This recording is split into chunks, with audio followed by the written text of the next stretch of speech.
Welcome to this week's show. I am so excited to introduce you to my guest today, Dara Sklar. Dara is a business marketing and productivity expert who helps you get more value out of the tech tools you're already using and paying for.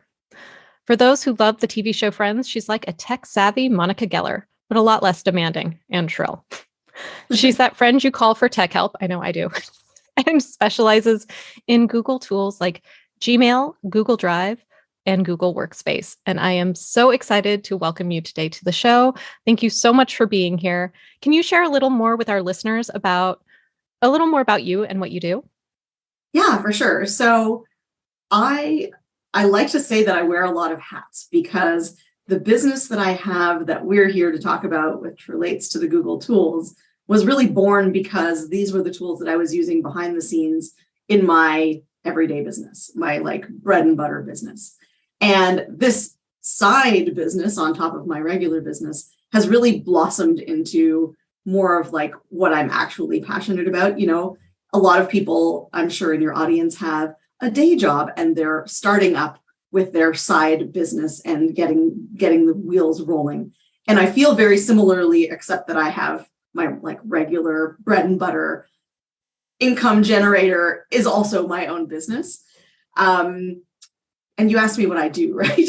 So what I do is I help other people like me who are starting up with their side business, whose time is so valuable because they have either a day job or a family, or they just want to have the freedom and flexibility of having a flexible freedom type job to be more efficient when they're sitting down at their computer to get their work done. And the more thoroughly you understand how to use the software that you're using, the faster you can be, the more efficient, the more organized. And it's those things that people don't love to invest time in, but I really think I make it fun and palatable. And rather than it feeling like work to learn something new, suddenly you're like, oh, I didn't know that thing and it's changed my life and I'm so excited and I want more. I love that so much. I think so much that's also true. Everything you just said. Can we dive a little deeper into what started this, if you will, side business of your productivity piece of it? How did you go that direction? It was not a straight line. And I think that a lot of people can relate to that when you're starting a business, that you have these grand, first of all, either you're sold a vision by someone who's trying to sell you a how to build a business kind of program. And so you buy into this vision and you imagine it's going to be exactly like this. And it might be, but it might be eventually. It's very rarely immediately that. But what really happened for me is that in addition to my business, I had a part-time job in a restaurant in the office, and I was training my replacement. I was leaving and I was done. I was living in a small town. I'm like, I need a way to make friends. So I got this job at this restaurant, but I was training my replacement, and it was this guy who was my age, and he had accounting background, and I just expected so much more from him from a tech perspective. And I would show him things and he just was not computing, it just wasn't sinking in. And I remember driving away from work one day, frustrated with the training experience. And I said, I wish I could just train people how to be better at using their computers. And I think I said it to someone, I don't know if it was my husband or a friend. I'm like, nobody's ever going to pay for such a vague promise to use your computer better. But there was such a big gap between the bigger picture work that he was doing and all of the tools that he needed to use to get there. And I was just like, oh, well, let me show you how to copy and paste on your keyboard. There was that much of a gap. And I was flabbergasted that anybody that I believe should know these things didn't. And so that was years before I ever started anything. And when I finally came across the opportunity to start teaching online, that was always ruminating in the back of my mind. And it was I wasn't going to be successful until I finally got to realize that, because this is this course that has made me the most money and the most popular, is the third one that I built. I had built 2 other courses prior to it that didn't quite take off. And maybe because this one is fulfilling, that early dream of like teaching people how to just be better at using their computers. Maybe that's why this one has taken off. Can we talk a little more about those two earlier courses? What Yeah. tell me about that. Like what were the courses about? And then did you do like a validation process? Was there a piece that was missing that maybe you think didn't make them as successful? I also think I just recently heard the other day, they were talking about the Model T car, and there was a Model A, a Model B, a Model, I didn't know that.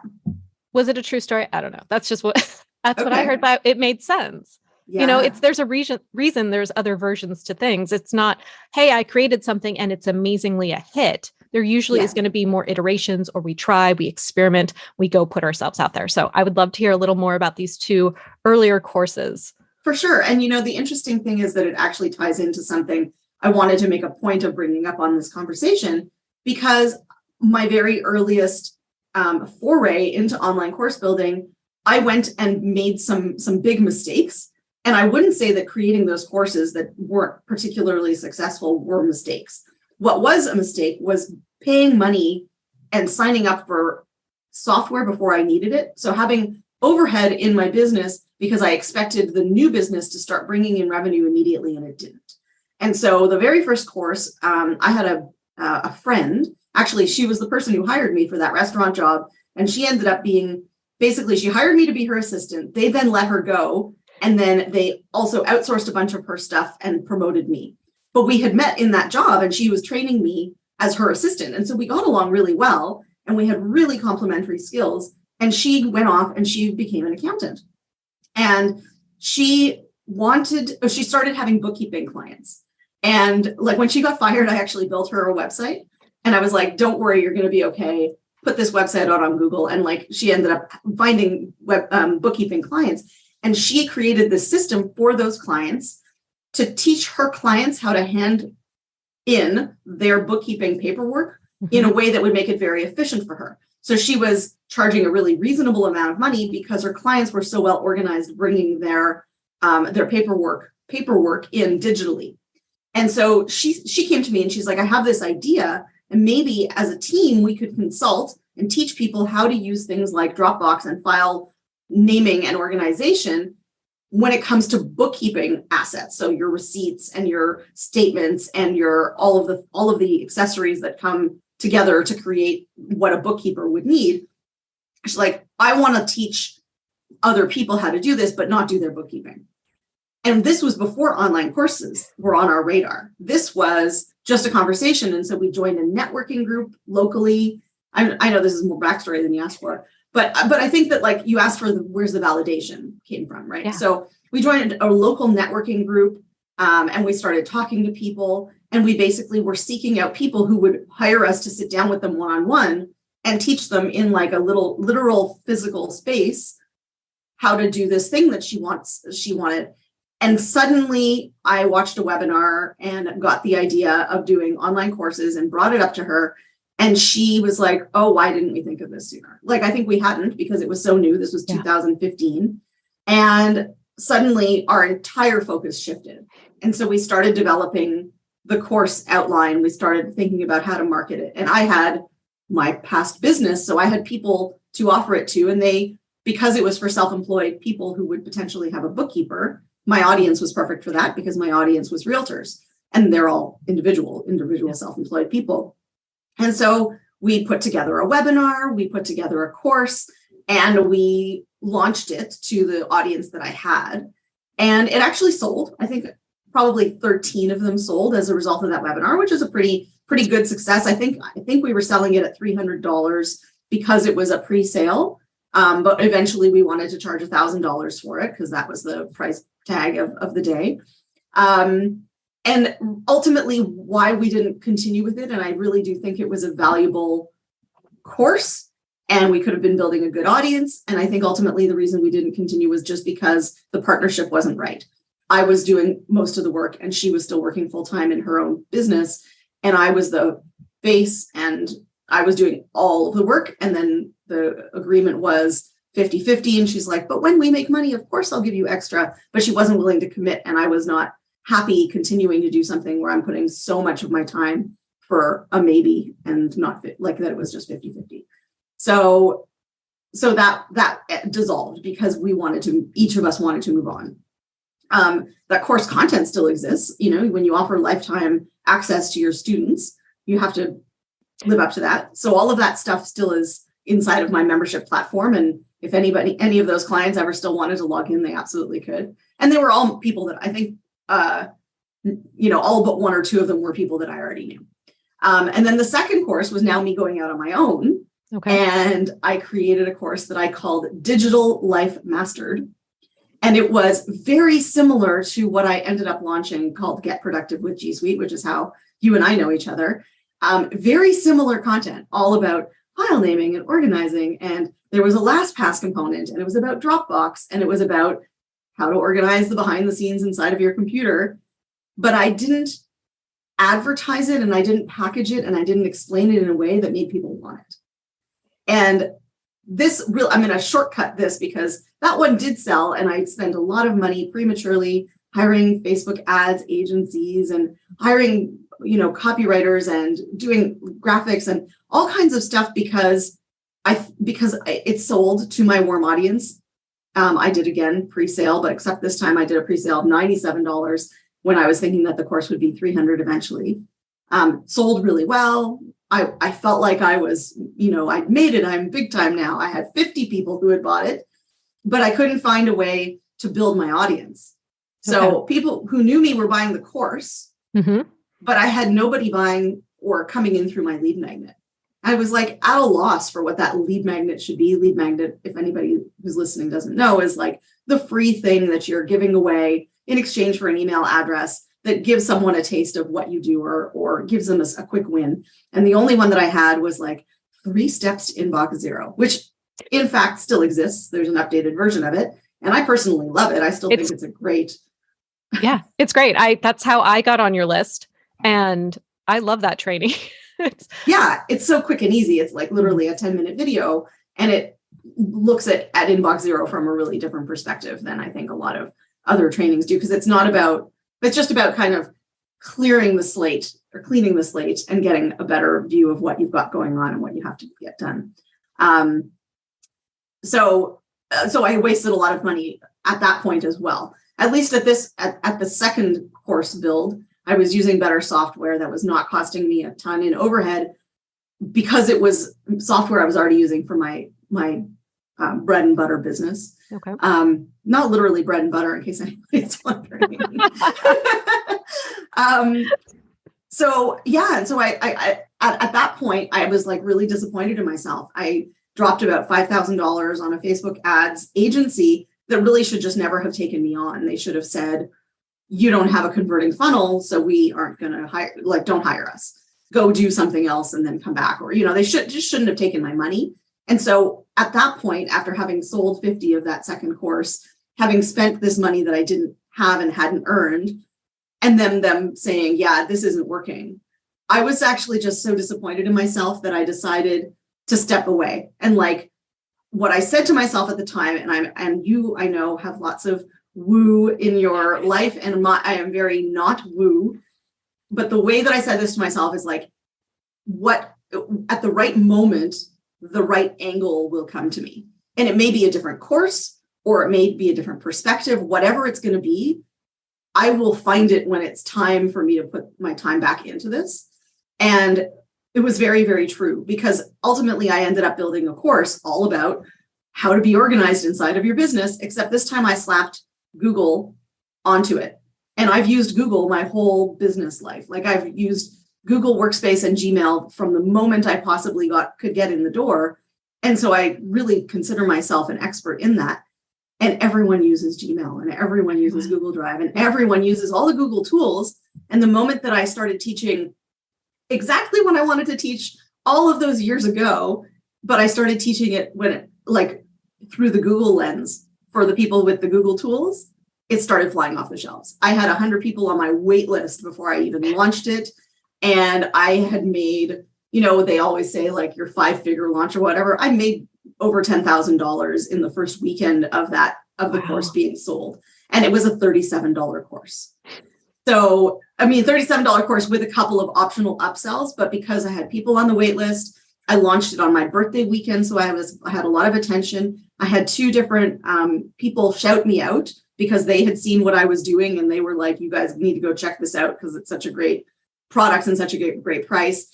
And it was Black Friday. So I kind of had this like, what's a trifecta with five? Fivefecta. And ever since then, it has just escalated. I have about 3,500, teetering on the edge of 3,500 students have purchased that course so far. And I have people who included inside of their programs as bonuses. I have over 100 affiliates, like, and the whole thing. I mean, I think it still has so much potential because everybody uses Google, but that's basically the trajectory of those three courses. So I know that more than answers your question, but hopefully that's a good story to get you started. I love that. I mean, I love how in the beginning you had a partner, you guys went out there and you did the market research and you asked people what it was that they were looking for. Because I think that's an important piece that sometimes gets forgotten. And then with the second iteration of a course that you did, you had an offer, but you still just weren't quite talking about it with the right language.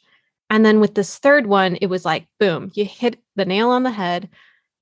You're solving this pain point that people have that I don't even know if everyone realizes that they have it, like that there is a better way to be organized. Because like, I know for me as a user of all the Google products, there's some little things that are so frustrating about, like if you click on a document and it just kind of falls into this document place on the desktop for it.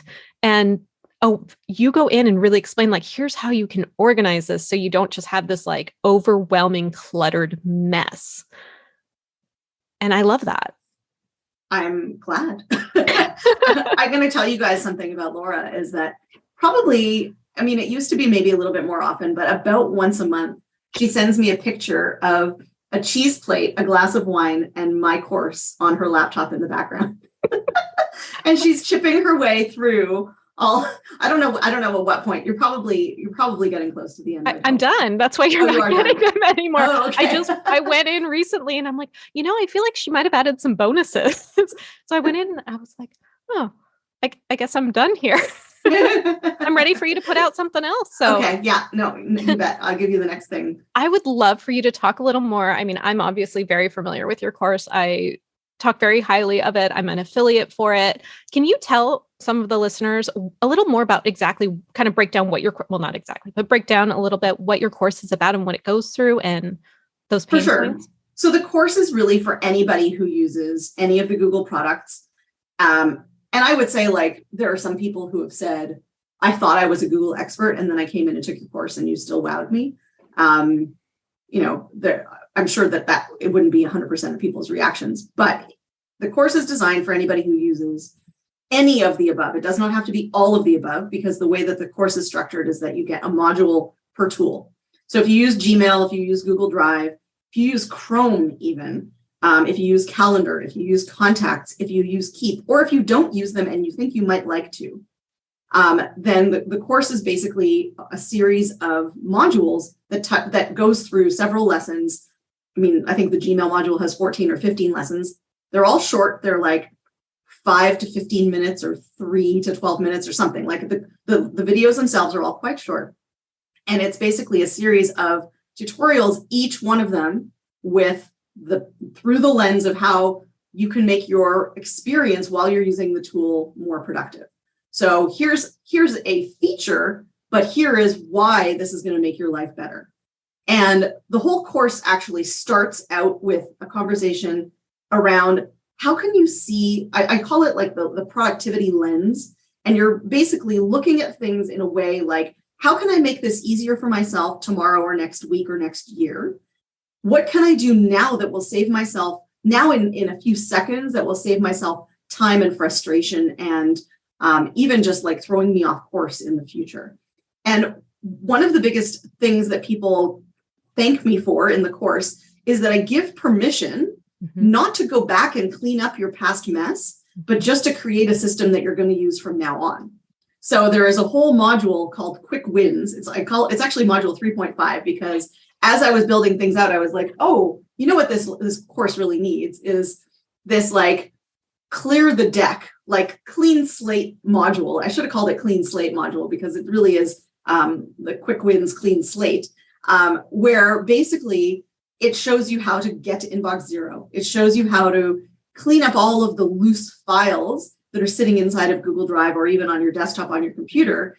And really, because what you're looking for is that system from now on, it's really hard to do that in a mess. And if you could picture like a mess inside of your house, it would be really hard to keep an area clean amidst like with when all you could see is imagine if you had like a dresser and everything was folded and put away nicely in the right drawers, but there was clothing all over the floor everywhere. Like it would be very demotivating. So the quick wins module takes you through that. So the first part of the course is just like this whole kind of reset as to don't need to go back in time in order to have a system that you like from now on. And there's a really valid reason for that. I'm going to just say that it's not just because you get stuck in the past and then you don't move forward. Like, yes, there's that as well. But another really good reason to do it that way is that whom I am in business today is very different from who I was in business a year ago and 3 years ago and 5 and 10 years ago. And so what I need today, I know myself so much better now that I can create a system now that from today will work for me. And a lot of people have made so many changes. We started off the conversation by saying that the journey to wherever you are, it was not a straight line. So it's not like the day that you opened up the doors to your business, you knew what folders and files and naming conventions you were going to need. Like, of course you didn't. So if you just pick up and start from today, because you know who you are today, and you clean up everything so that it's not like visually freaking you out, because you can always, especially with digital, you can always just like open up the closet door, pull the thing you need and put it into your new filing system.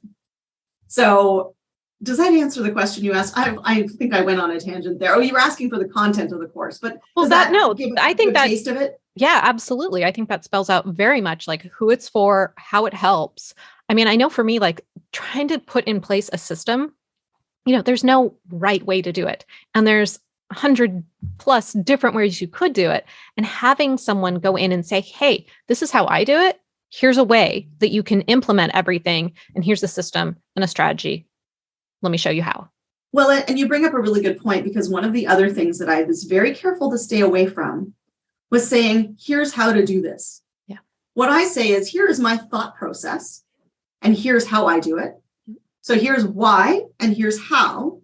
And then you go and you take that logic, the same logic that I've just explained to you, my thought process, and take it and put it in your brain and your personality with your lingo and your experience and your instincts. Because if I say, Laura, go file all your files the way I file my files, well, you're never going to find them because you're not me. But if I show you how I set things up and you're like, oh, I like that, or, oh, that makes sense to me, or, oh, that doesn't make sense to me, but I'm going to name it different and that's going to work. Yep. And then you're going to be able to find things. So I'm not actually saying, here's a filing cabinet with all the folders already filled out and you need to use my filing system. What I'm saying is, let's think about search. Let's learn how to use the search functionality so that we don't have to file things so rigorously. Maybe we just need to make sure we're naming files properly or labeling certain emails, but not all of them. So it's just really like, one line that has struck me for years as one of the best ways to explain what I do is, you don't know what you don't know. And then this is probably why you send me pictures and quotes of pictures of your wine and cheese and photos of your laptop, but quotes to me like mind blown, didn't know. Well, if you didn't know, how can you? And it's a hard thing to sell. It's a hard thing to sell something you don't know you need. I'm going to teach you all the things you don't know that you don't know, and now you'll know. Yeah, they don't know. We know. We were talking about our favorite Friends episode the other day, and that was on my list. The you don't know, we know, they don't know. So good. Oh, so good. I would like to talk a little bit. You mentioned affiliate marketing and how that's sort of shaped your business and how you use affiliate marketing, how that's helped with your course sales. Can we talk a little bit about that? For sure. So, I mean, there's two angles to it. One, of course, is being an affiliate for other people. And the other is having affiliates sell my course and recommend my course. So I'm going to talk about the second thing first, although it all really does tie together. And I would say that like one of the biggest unexpected benefits of having a course that people love both to take and to recommend has been the relationships and friendships that I've built. So I have a lot of people who I respect and who respect me, and where we are literally friends, where we get to collaborate with each other, and we get to promote each other and affiliate for each other. And that has been like something, if you had asked me like, what, why are you doing this, that would never have been on my list. I would never have said, oh, I'm doing this so that I can network with and promote other people. Or in fact, I was actually quite resistant to having anybody affiliate because I'm like, it's my little $37 course. Why can't they just recommend it? Like, what do they need that $14 for, because it's a 40% affiliate commission. Why the person who asked me that, who made me have this erroneous thought pattern, was someone who I had helped a whole bunch. And a bunch of my friends had actually promoted the course before I ever had an affiliate program. And this one woman came up to me and she's like, hey, do you have an affiliate program? I'm like, we've just done all this stuff together. Like, can't you just recommend my course? Like, I didn't understand. Then I started running Facebook ads. And I was running Facebook ads at the time that I was doing this was in early 2021. And it would cost me about $30 to $40 to sell my $37 course. But because there are a couple of upsells, let's say the average person spends, on average, people are spending about $55. Okay. So there was a little bit of profit, and sometimes it was a little bit cheaper. Well, if I'm paying 40% commission to someone who I know and love or like, if I'm paying 40% commission to an affiliate, but I'm paying like 80 to 90% to Facebook, like, why wouldn't I choose the affiliate where there's a more, like, it's almost a more assured sale? You have fewer people who will click from an affiliate link and not buy. Yep. So all of a sudden I had that epiphany. Somebody said, I'd rather give my money to affiliates than to Zuckerberg. And I was like, oh, I hadn't thought of it from that angle before. And I immediately went out and started looking into an affiliate software, or setting myself up to be an affiliate, at which point I was then able to contact, because then people had been asking me and I was like, I'm thinking about it. It's on my roadmap. And then finally I was like, I need to do this because clearly there's a demand for it. And so that has been really beneficial. And I was just looking at those numbers earlier today in anticipation of this conversation. And in 2022 so far, I've paid out $1,153 in affiliate income. And last year, in about 7 or 8 months, $1,873.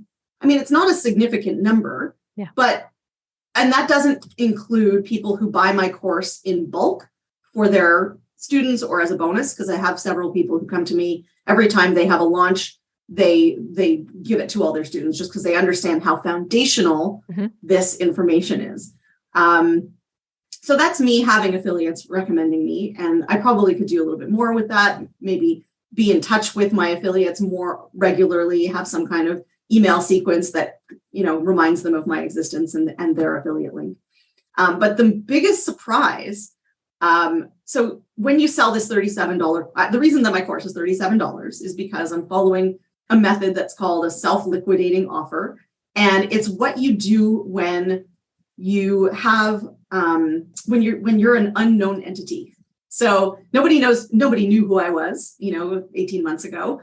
And in order for me to gain their trust, there has to be low risk for what they're buying. And so it's also a great way to sell to people directly off of a Facebook ad. And so the self-liquidating part means I run an ad, I pay for the ad, and then someone clicks through to my sales page and buys, and enough people buy to cancel out my Facebook ad costs. And truly, that is approximately how it has worked. Thankfully, I have a very universal product. So I'm not selling to a tiny niche where the pool of people who are interested in what I'm selling is small. And it has sold really well. So I'm very glad that I picked the right thing, that I'm selling it with the right, language, as you were saying, and that it's the right price point. and got lots of great feedback. So like there's a lot of things working for me in my favor. But what happens, like, if I'm only ever breaking even on this $37, is that a business? Well, it's not. And I kind of trusted that whatever would be next would reveal itself to me. Again, not in a woo way, just in a business way, because as you have customers, you start listening to and interacting with your customers. And one of the things that I started doing was office hours. And it was a way for me to almost funnel questions into a specific time period. Okay, I don't want to receive and be answering questions from my students who've paid me $37 and literally where I've basically broken even. Like, I don't want to have to maintain a conversation. I want to be available. I want to answer questions, but I don't want it to be all the time. So I created these office hours. Go ahead. Yeah, I mean, just the amount of time you can spend in your inbox when people have questions, and if they're inboxing you, emailing you, and back and forth, I mean, that can be a huge time suck. Of course, and there should also be no expectation from my students that they would get personal answers from me when what they've purchased is such a low price. It would be different if it was a higher ticket course, but for $37, I think it would be very presumptuous to expect support that comes with it. And that's also why I have one-on-one, you can buy 45 minutes of my time and that kind of thing. However, with this idea to have office hours, suddenly I was able to interact with and talk to, and maybe at first it started out with the people that I know, but I have a core group of people who almost always show up to my office hours. I have probably somewhere between, I don't know, it's up to about a dozen people who will show up, and it's 2 different 1-hour chunks usually on the same day, once a month. But it gave me this opportunity to really hear what struggles people had instead of me imagining. And so it did really help me, first of all, understand what should come next, but it also helped me build a rapport. And so to come back around to the affiliate thing, is I has such a trust, like my audience has such a trust and appreciation relationship with me, that I've made a really significant amount of money in affiliate income by recommending things that I know that they need. So I got to know them. I built relationships with other people, and I can make very genuine recommendations and offers to my audience who trust and know me because of all the ways in which I've supported them. And I've made like a really big chunk of money from affiliate income that I would never have dreamed it wasn't on my roadmap at all. Like, I had never affiliated for anybody. I was always the person, and I still am. I will still never recommend something that I wouldn't pay for myself, or that I wouldn't recommend even if you didn't get, like if I didn't get any money for it. This morning I had a call with someone, and I was handing out someone else's affiliate link to Thrive card because I was like, oh, her bonuses are so good that you need to buy it from her. I don't, yes, of course you can buy it from me, but I don't want your affiliate income. I want you to buy it from my friend. So I'm still that person, but at the same time, I have now an audience of several thousand people, and the revenue potential from that has shown itself. I know for me, I find myself in a lot of situations, more like one-on-one conversations or in a group setting in programs I'm in, where someone comes in and they have this problem with the Google products. And I'm like, hey, you should check out my friend Dara's course, Get Productive with G Suite, because it has so much in it. It has all this information, and your mind will be blown. And office hours, if you need. And office hours. Yeah. And I know I see a lot of affiliate commissions from just when it naturally comes up in conversations, and I see that someone has a pain point that course can solve.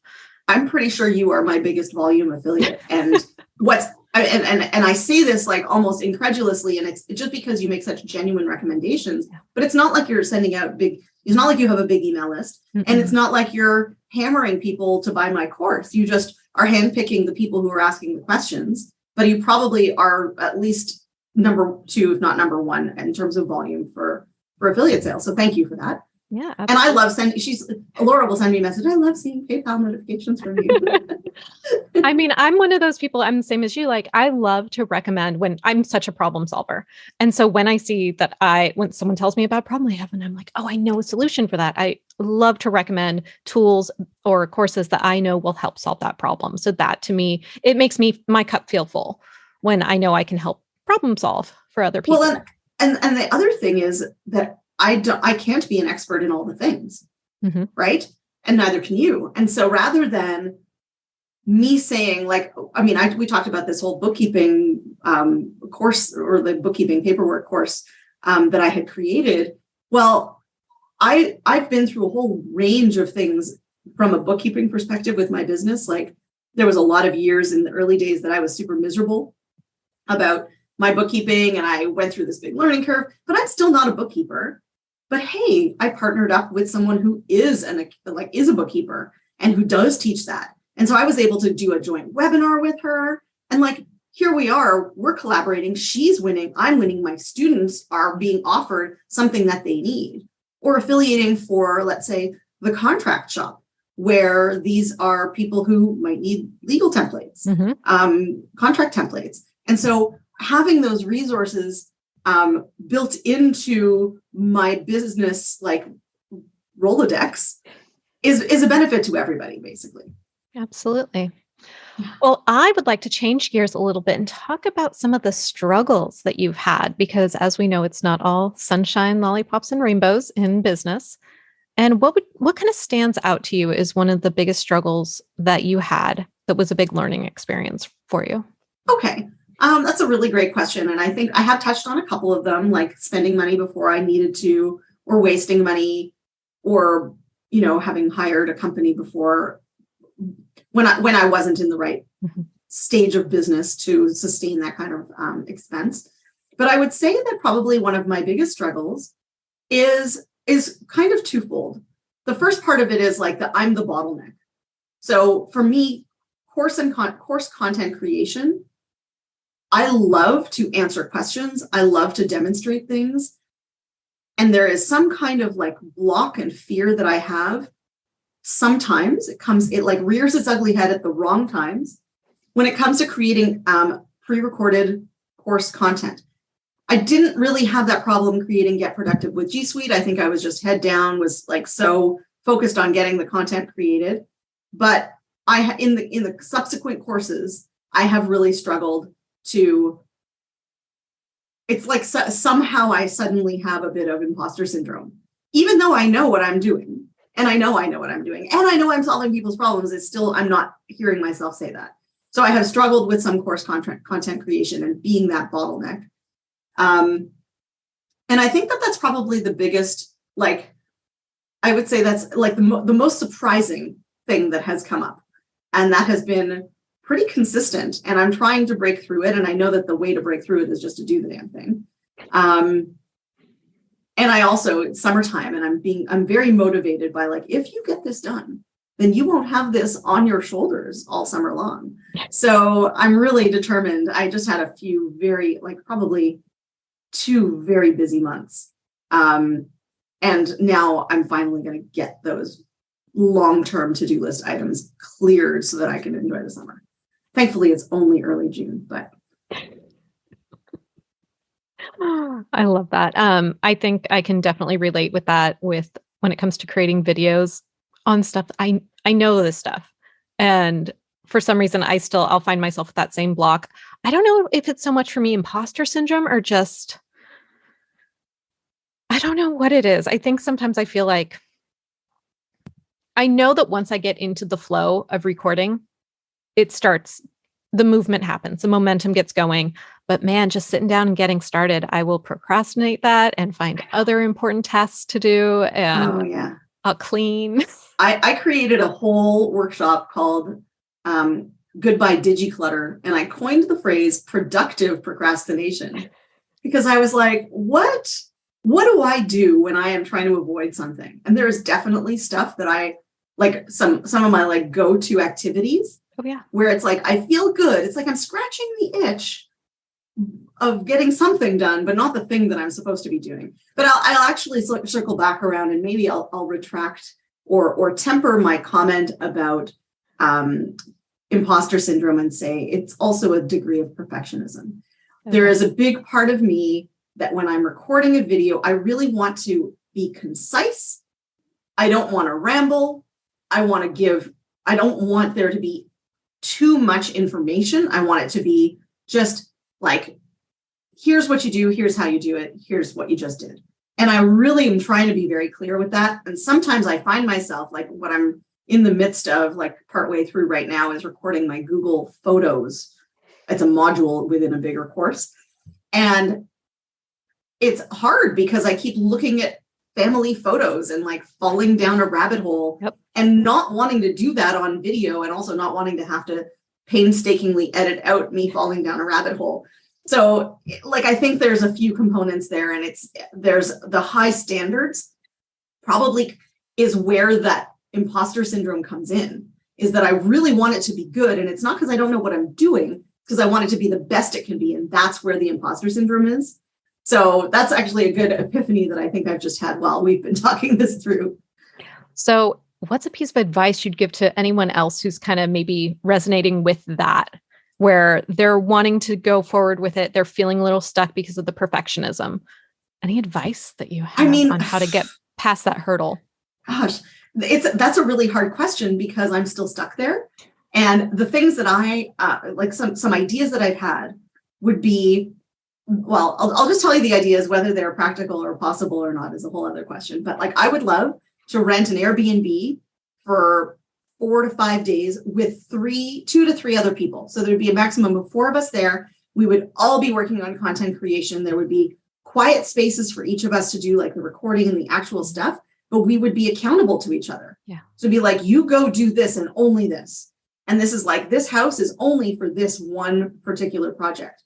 Because I do think that one of the struggles I have is I'm sitting here in my office and I have this like whiteboard on my desk, and it's like this whole big list of things that I need to be doing and volunteer tasks. And I've just like, there's just so many other things. And at my desk is not a safe, productive space because I'm doing all business things. Mm-hmm. So to like go somewhere specific just for that one thing could be really beneficial. I haven't done it, but that's like my fantasy. And the other thing is like to hire someone who will babysit me and like crack a whip. Sit on the couch behind you and be like, what are you working on? Exactly. And like, I have so many times over the years when I've been procrastinating, literally wish that I could have someone who would just sit there and stare at me and not let me deviate from the thing that I said that I was going to do. So if anybody wants to volunteer for that, please call me. I know I had about a year ago, I was struggling with some recording, and I'd reached out to you and said, I am just struggling to get this done. And you said, just record it and call it first draft. And then you can re-record it. And it took longer than I would have liked it to. I did a lot of pauses and then restart over when I kind of fumbled on my words or it didn't come out the way I wanted it to. And I ended up so exhausted after that first run. I'm like, done is better than perfect. Moving on. And I edited it and sent it in. Yeah. And I definitely did that with the Google Photos module, where I was like, I'm just going to start recording. And then I actually ended up re-recording stuff, and the second and third version were so much better. A lot of that for me is not only motivated by like the output, but also the editing process, because it's so much easier to just edit something that flows through where there isn't any major, I don't know, like there are times when I'll say the wrong thing, or that the demonstration, I think because a lot of the things that I'm recording are tech demonstrations, if the tech doesn't go the way I expect, or if I can't find that menu quickly and I don't want to sound like I'm fumbling, like there's a lot of little bits that I would want to edit out. So the smoother it goes, the faster it gets edited, and sometimes even faster to re-record a smooth take than to agonize over editing a 10 or 20 minute video. A very good point. Mm-hmm. Well, we are getting close to the end of our time together. I do have a couple more questions that I want to ask you. Bring it. I would love to know, who is one person that you admire or look up to based on the bold decisions they have made in their business? Oh, can I pass? I think like picking one person is too much. You can pick multiple. Yeah. And you know what? I think, I don't know that I want to like specifically call out individuals. I think that, and maybe this, I'm going to answer this question I'm going to answer this question in a vague way, but for a reason, because I think what happens in business, especially in online business, is it becomes a very, very small insular space. And we suddenly realize that we're kind of only paying attention to a handful of people. And sometimes that's great. Sometimes we just need that one mentor and we're just following in that person's footsteps or their instructions. And that can be really good. But what I think is that we also should not be blindly doing anything that anybody says. We should be going forward with our version of whatever our version of online business is. And if that means, and I don't mean this in a listen to everybody and get nothing done, but I do mean pay attention and see what out there resonates with you. And so if today that means following this one person and doing what they're saying, and tomorrow or next week or next month, it means listening to someone else, or maybe you're creating a hybrid. Maybe you're attending some free webinars and taking in some content, and then maybe you buy a paid program and you're just kind of melding together especially if you have experience in business and you have a degree of confidence in the way that you might market or the way that you might do some copywriting. I think there is so much more value in being your own person, informed by a whole bunch of other inputs than just doing something in one person's particular methodology. And I say that as somebody who pays good money to be part of a high level mastermind and you and I were in a high level mastermind last year together.